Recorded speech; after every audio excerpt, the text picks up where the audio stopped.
Durante a maior parte da minha infância, minha família e eu moramos a uma casa de distância de um predador, a quem chamaremos de Sr. Stan. Nosso antigo bairro ficava em uma colina, descendo até um pequeno lago. A estrada virava à direita e se dividia em duas partes, formando um círculo no final de outra rua, onde havia casas. A casa do Sr. Stan ficava no topo da colina, enquanto a nossa ficava no meio.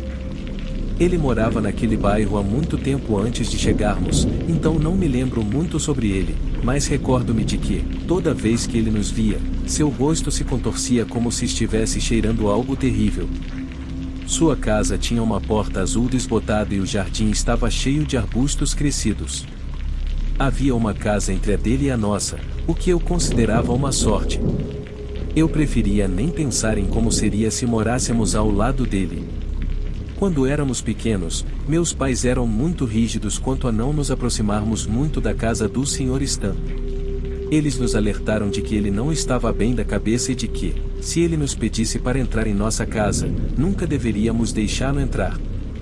Durante anos, ninguém explicou exatamente por que o Sr. Stan não era uma boa pessoa, mas isso não era necessário para nós, apenas sentíamos que ele era estranho e queríamos evitá-lo. A maneira como ele nos olhava quando consertava o carro ou plantava flores em seu jardim nos deixava desconfortáveis. Sempre que minha irmã e eu caminhávamos até a escola, cruzávamos a rua quando chegávamos à casa dele, garantindo que não estivéssemos do mesmo lado. Não me lembro muito sobre o Sr. Stan, e sua história começou muito antes de eu nascer. Minha mãe, no entanto, me contou que ele costumava ser amigável, mas algo aconteceu e ele mudou. Mamãe não entrou em detalhes, mas nos alertou para sermos cuidadosos e evitá-lo. Ela disse que, antes de nos mudarmos para o beco sem saída nos anos 70 ou 80, o Sr. Stan era conhecido por beber muito. Ele ficaria bêbado e iria para a casa do outro lado da rua fazer coisas ruins com a filha, enquanto ela estava babá. A filha tentou contar para a mãe, mas, como era uma criança rebelde, a mãe não acreditou nela. O Sr. Stan trabalhava como guarda correcional e logo surgiram acusações de que ele e outro guarda tocavam regularmente nos filhos de seus colegas. O Sr. Stan conseguiu evitar a condenação delatando o outro guarda, mas, no processo, perdeu o emprego. Até onde sei, ele nunca mais trabalhou depois disso. Ele tinha duas filhas, e enquanto a mais velha afirmava que foi tocada e sofria problemas mentais como resultado, a mais nova dizia que nunca foi maltratada de forma alguma e cresceu sendo uma pessoa muito positiva. Surpreendentemente, os problemas emocionais da filha mais velha levaram seus filhos a irem morar com o avô. Quando minha família se mudou para nossa casa no beco sem saída, nosso vizinho ao lado, um velho simpático, disse ao meu pai para manter minha irmã e eu longe dele. Ele compartilhou as conversas do bairro e o passado do Sr. Stan com as crianças, o que assustou meus pais muito. Então, minha mãe e meu pai foram cuidadosos com ele desde o início. O Sr. Stan era amigável, no entanto. Ele cumprimentava minha família e fazia todas as coisas de vizinho. Minha mãe disse que ele até sugeriu babá para minha irmã e para mim, mas meus pais rapidamente disseram não. Então, por volta de 2002, meu pai estava indo para o trabalho quando encontrou uma criança do bairro chamada Lana andando pela rua. Meu pai gostava de conversar, então perguntou a Lana o que ela estava fazendo. Lana disse que estava indo para a casa do Sr. Stan para dar a ele uma massagem nas costas. Claro que meu pai sentiu que algo não estava certo, então ele contou aos pais de Lana. Para sua surpresa, eles não estavam preocupados e disseram que esse tipo de coisa acontecia com frequência. De acordo com minha mãe, quando Lana ficou mais velha, meu pai perguntou a ela se o Sr. Stan já havia feito algo errado durante essas visitas. A resposta de Lana foi sim, e ela compartilhou que o Sr. Stan havia agido de forma inadequada com ela. Minha mãe e meu pai ficaram surpresos que alguém deixasse isso acontecer, especialmente com todas as conversas e histórias sobre o Sr. Stan no bairro. Sua neta estava na mesma classe de jardim de infância que minha irmã, e seu neto tinha mais ou menos a minha idade. Mamãe mencionou que era realmente difícil ver a neta na escola todos os dias e imaginar o que poderia estar acontecendo na casa de seu avô. Meus pais sempre acreditaram em fazer o que é certo, especialmente meu pai. Eles conversaram muito sobre o que deveriam fazer. Eles queriam contar às autoridades sobre o Sr. Stan antes que algo ruim acontecesse com as crianças. Mamãe e papai sabiam que, se denunciassem o Sr. Stan, poderia ser perigoso para eles, e se a polícia não encontrasse nada, eles poderiam se meter em apuros. As outras pessoas no bairro não foram úteis, então mamãe disse que parecia que todos estavam escondendo e ignorando o que estava acontecendo. No final, o forte senso de certo e errado dos meus pais venceu, e eles decidiram correr o risco de serem vistos como delatores e denunciaram o Sr. Stan ao diretor da minha escola primária. O diretor ligou para o ministério e eles enviaram pessoas para a casa do Sr. Stan para visitas domiciliares e investigações. Eventualmente, decidiram que os netos do Sr. Stan deveriam ser retirados de sua casa. Minha mãe não tinha certeza de como exatamente isso aconteceu, mas de alguma forma a informação se espalhou de que meus pais foram os que denunciaram o Sr. Stan. Ela acha que a família de Lana pode ter contado a alguém, e, quando minha mãe disse isso, foi quando os verdadeiros problemas começaram. Não mais acenos ou pequenas conversas, em vez disso, ele agia mal com minha mãe quando ela caminhava pela estrada sozinha. Ele gritava palavras ruins para o meu pai quando ele ia para o trabalho. Algumas vezes, ele dirigia no meio da estrada para nos assustar se nos encontrássemos enquanto estávamos dirigindo. Ele disse ao meu pai que ele arruinou sua vida e chamou meu pai de pessoa ruim. Isso me deixa chateado porque meu pai é um dos homens mais legais e atenciosos que já conheci. Mamãe se sentiu muito triste e queria se mudar, mas papai, sendo muito determinado, disse que não havia pressa. Mamãe me contou que levou 3 anos procurando uma nova casa antes de finalmente convencer papai de que era hora de partir. Mesmo depois de tudo isso, quando nos mudamos para nossa adorável nova casa no campo, comecei a aprender mais sobre ele. Lana e as outras meninas que agora estavam crescidas falaram para contar o que o Sr. Stan tinha feito. Ele foi levado a julgamento pela 2ª vez, desta vez, não pôde culpar ninguém para se salvar. Não me lembro de nenhum dos julgamentos e ninguém quer explicar para mim, e não posso culpá-los por isso. O Sr. Stan costumava ser um guarda correcional, mas agora foi condenado e rotulado como predador. Uma manhã, uma semana antes de ser sentenciado, o Sr. Stan pegou um rifle e tirou a própria vida.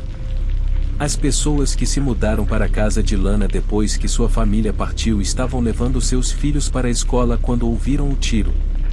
Mamãe diz que a imagem daquele momento ainda a incomoda. Agora, penso que ela se pergunta como teria sido se ela estivesse levando minha irmã e eu para a escola em vez daquela outra família.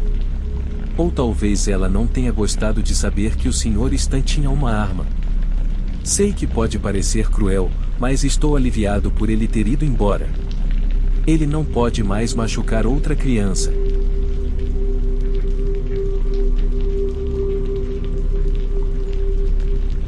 Eu costumava residir em frente a uma mulher chamada Wendy e seu filho, Dustin. Naquela época ele tinha 14 anos e eu por volta dos 12, mas eu não apreciava muito quando Dustin vinha à minha casa.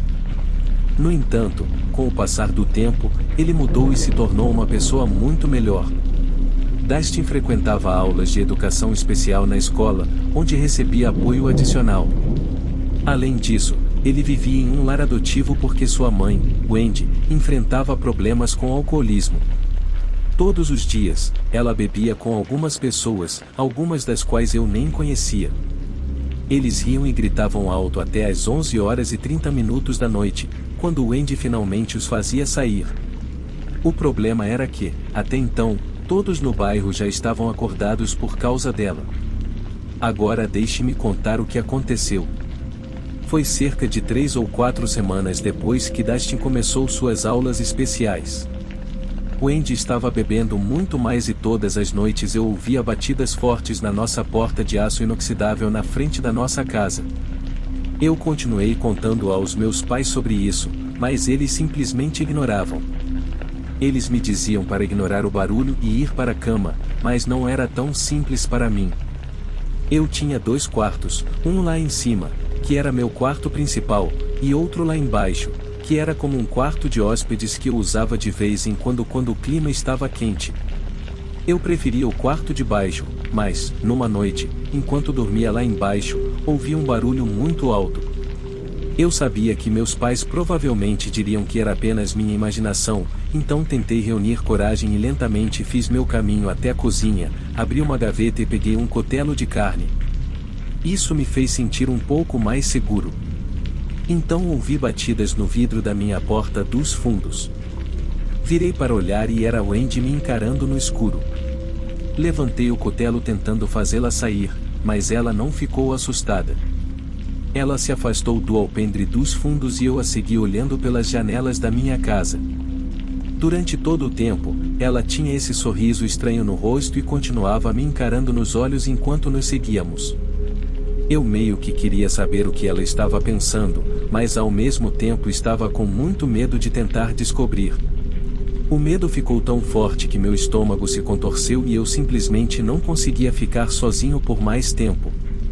Eu realmente precisava acordar meus pais, então corri para o quarto da minha mãe e a acordei. Ela se levantou rapidamente e eu compartilhei tudo o que aconteceu. Então ela saiu correndo do quarto dela e abriu a porta do quarto do meu pai. Descemos todos juntos e meu pai abriu o cofre da arma, pegando um rifle. Enquanto ele fazia isso, minha mãe ligou para a polícia para informá-los sobre o que estava acontecendo.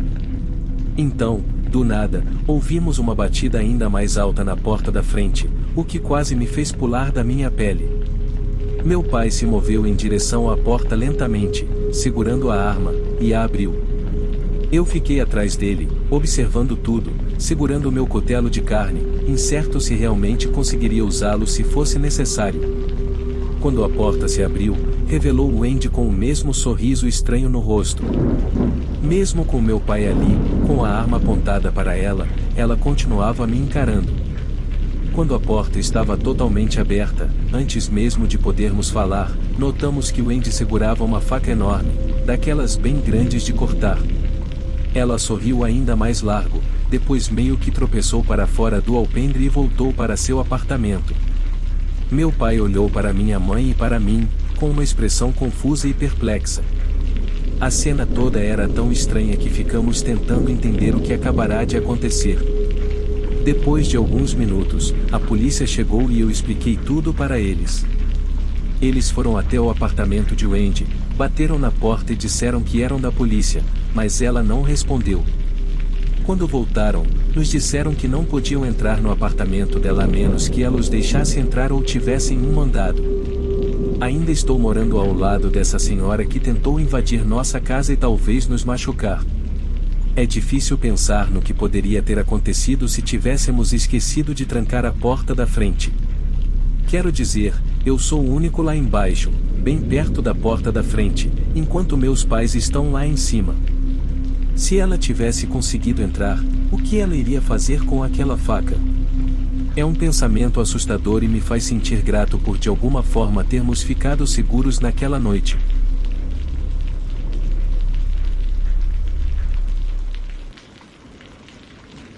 Quando eu estava na quinta série, minha família e eu frequentávamos o Novo México com frequência, já que nascemos lá.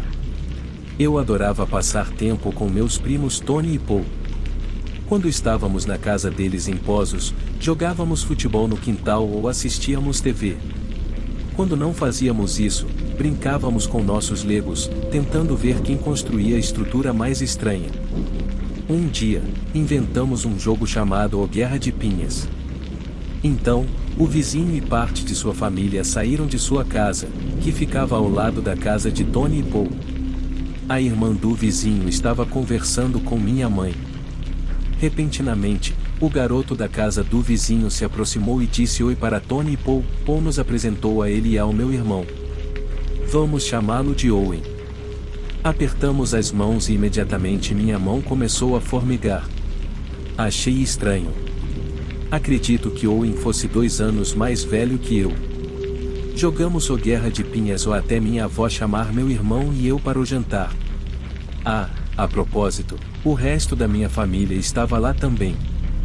Depois de comer, fui para o sofá e joguei Legend of Zelda no meu Game Boy Color. Como o bairro da minha avó era seguro, ela não tinha sistema de alarme. Isso pode explicar o que aconteceu depois. Meu irmão e eu fomos para a cama e dormi no quarto de hóspedes. Deixei meu Game Boy no sofá. De repente, ouvi a porta se abrir silenciosamente.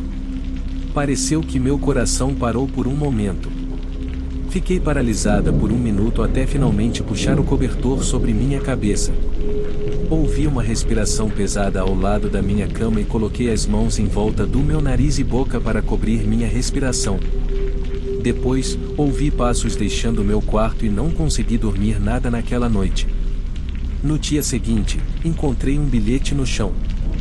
O bilhete dizia: "Voe, Lily. Boa sorte para dormir esta noite." Junto ao bilhete havia uma pata de coelho recém-cortada. Gritei tão alto que os vizinhos provavelmente ouviram. Minha mãe correu para o quarto e viu o bilhete e a pata de coelho. Seu rosto ficou pálido e parecia que ela ia vomitar. Depois de um tempo, minha avó entrou também. Ela pegou um par de luvas na garagem e usou-as para jogar a pata de coelho fora. Depois disso, não tive vontade de comer e passei o dia todo sem comer. Além disso, nunca mais encontrei o Game Boy. Depois disso, não me senti segura lá à noite e pedi para minha família trancar as portas desta vez. Mas no meio da noite seguinte, ouvi uma batida na janela. Minha cama estava ao lado da janela, então não tive escolha a não ser olhar para fora.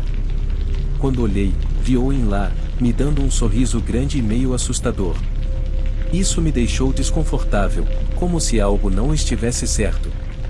Não sabia o que fazer na época, e então o vi tentando abrir minha janela. Ele percebeu que estava trancada e foi embora, mas eu ainda estava com muito medo para dormir. 4 anos depois, ouvi a notícia de que Owen está na prisão agora por ter feito algo muito ruim a uma adolescente. Sempre que me lembro do que aconteceu naquela noite, penso em como poderia ter estado perto de ser sua vítima.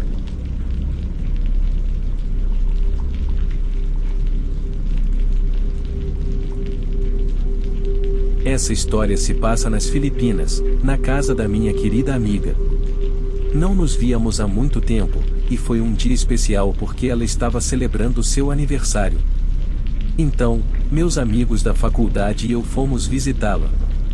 Meus amigos não eram daqui, eles vieram de longe e tiveram que ir embora logo após a festa. Como moro perto, decidi ficar mais tempo. Conversamos por muito tempo até nos sentirmos cansados e decidirmos que era hora de dormir. Eles me deram um quarto no segundo andar, ao lado da varanda. Mas quando entrei, parecia que ninguém o havia usado por um tempo. Isso me fez pensar porque o irmão mais velho dela, desde que me lembro, sempre escolhia o menor quarto para dormir.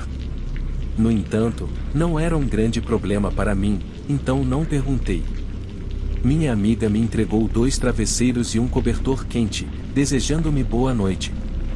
Quando fui para a cama, decidi deixar as luzes acesas. Isso se tornou um hábito meu sempre que durmo na casa de outra pessoa. Gosto de ter um pouco de luz ao redor porque não estou familiarizado com o ambiente como estou na minha própria casa. Além disso, não queria esbarrar em coisas no escuro e quebrar algo. Já era bem depois da meia-noite e eu estava muito cansado, mas o sono simplesmente não vinha. Eu tinha essa sensação estranha de que alguém poderia estar me observando, mas não queria fazer alarde sobre isso. Tentando me distrair, peguei meu iPad da bolsa e comecei a rolar minha conta no Facebook. Ao olhar para o canto superior esquerdo da tela, peguei um vislumbre de uma silhueta branca no reflexo, de pé logo atrás de mim. Um arrepio percorreu minha espinha e rapidamente virei a cabeça esperando ver alguém, mas para minha surpresa, não havia nada. Então, imaginei que fosse apenas minha mente sonolenta tornando as coisas estranhas. Sinalizando que era hora de fechar os olhos novamente, coloquei gentilmente o iPad na mesa ao lado da cama e voltei a dormir. Mais tarde, naquela noite, acordei sentindo um frio no ar. Tentei pegar meu cobertor, mas ele estava faltando. Olhei ao redor e o vi no chão. Saí da cama e peguei o cobertor, pensando como era estranho ele estar no chão, já que normalmente não viro e viro enquanto durmo. Fui verificar a porta, certificando-me de que ainda estava trancada, tentando afastar os pensamentos estranhos. Fechei os olhos, e nesse momento, a luz do quarto começou a piscar e depois se apagou completamente. Felizmente, havia um pouco de luz da rua lá fora, então não estava completamente escuro.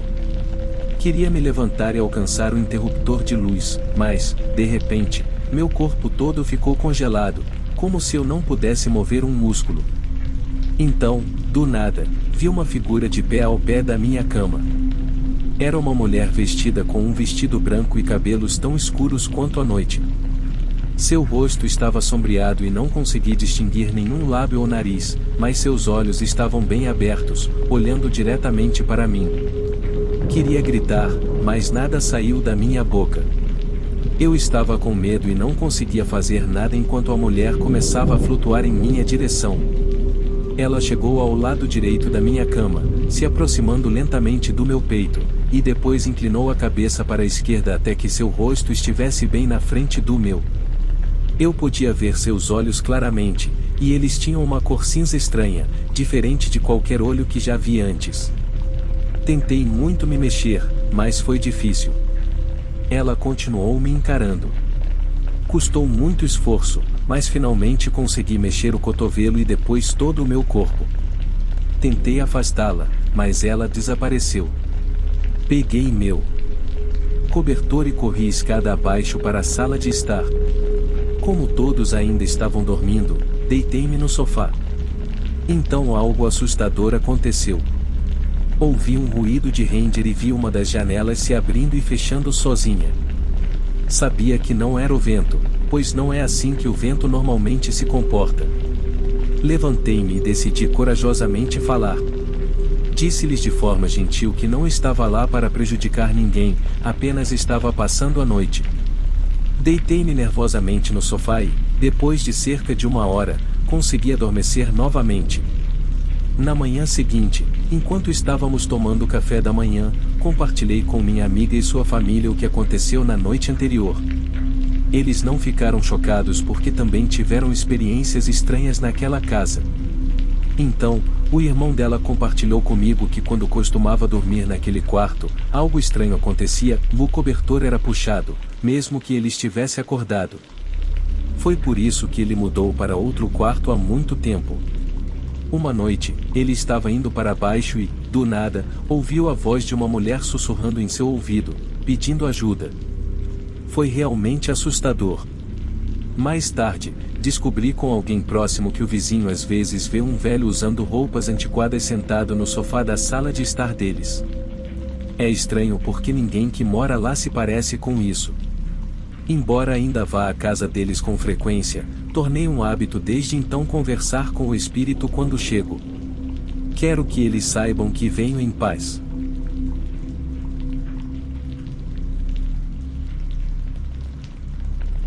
Havia um rapaz dos meus dias de ensino médio que tinha uma queda por mim, e todo mundo sabia disso, incluindo todos os meus amigos.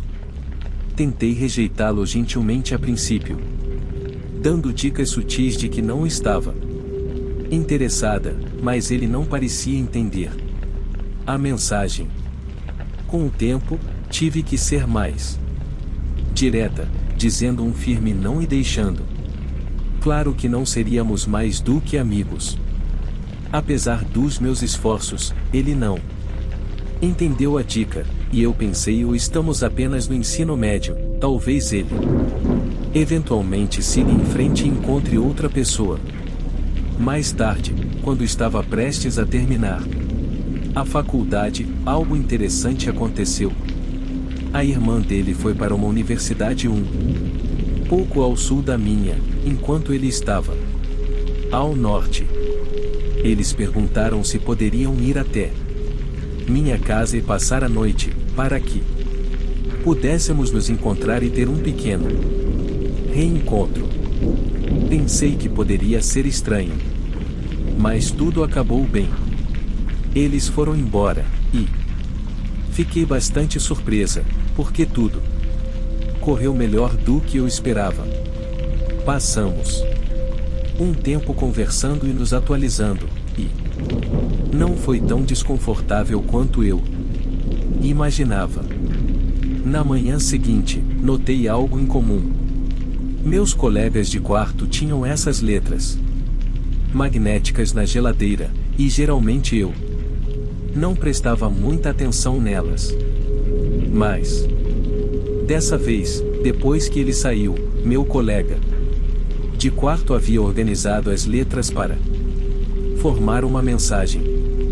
Ela me olhou e perguntou por que eu escrevia aquilo. Descobri que a mensagem era de alguns poemas românticos que ele encontrou online.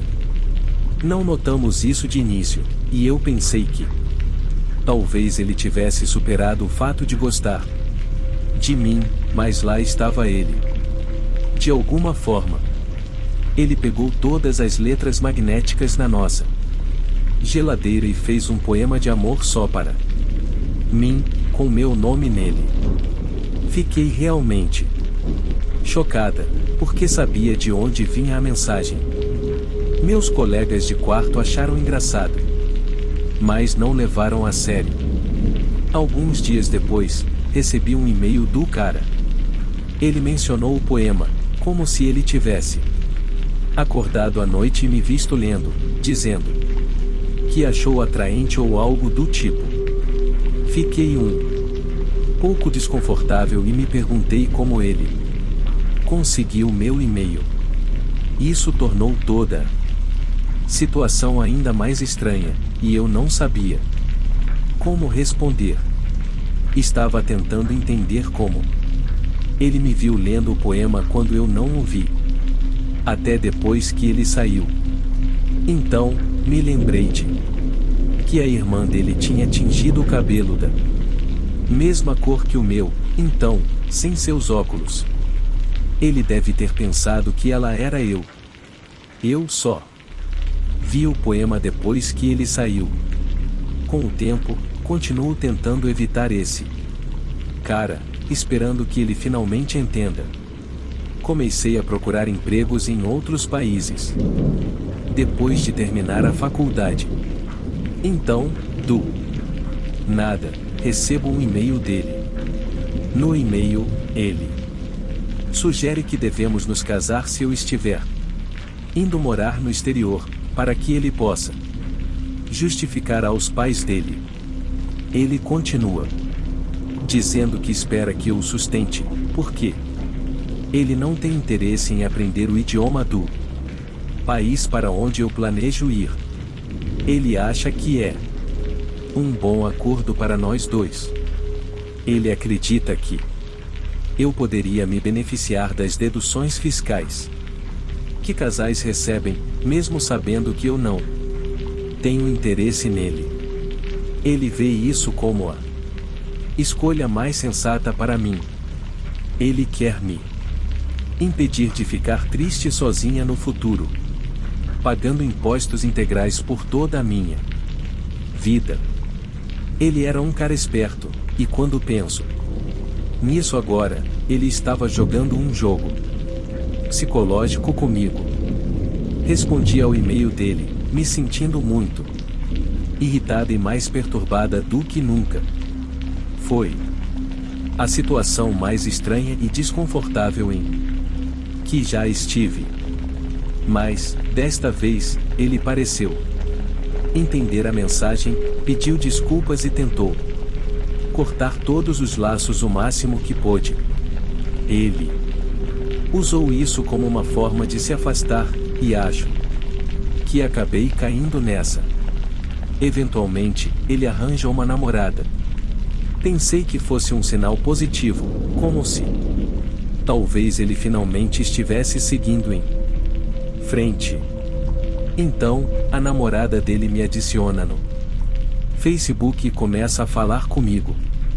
Ela continua falando sobre o quanto ele adora sair com ela e sugere que nós três devemos sair juntos. Ela continua dizendo que estou perdendo algo realmente ótimo. Ela continuou me contatando pelo Facebook, e-mail e telefone, tentando muito me convencer a me juntar a eles. Ele sabia que sua abordagem direta e a ideia dos impostos não funcionariam, então, agora, ele estava usando a namorada dele para tentar envolver outras garotas na situação. Ele estava fazendo de tudo para fazer as coisas funcionarem. Apesar de tudo isso, ele ainda não deixava de lado a ideia de nos casarmos. Fiquei completamente nojo, então bloqueei ela também. Já se passaram 3 anos desde então, e agora? Ele está de volta à minha cidade natal. Ele se mudou com os únicos 3 amigos próximos que eu tinha desde o ensino médio. Eles acham que ele finalmente seguiu em frente, então estou esperançosa. Talvez minha aversão a My Little Pony não seja mais um grande problema. Lidar com esse cara foi como lidar com alguém realmente fora de si.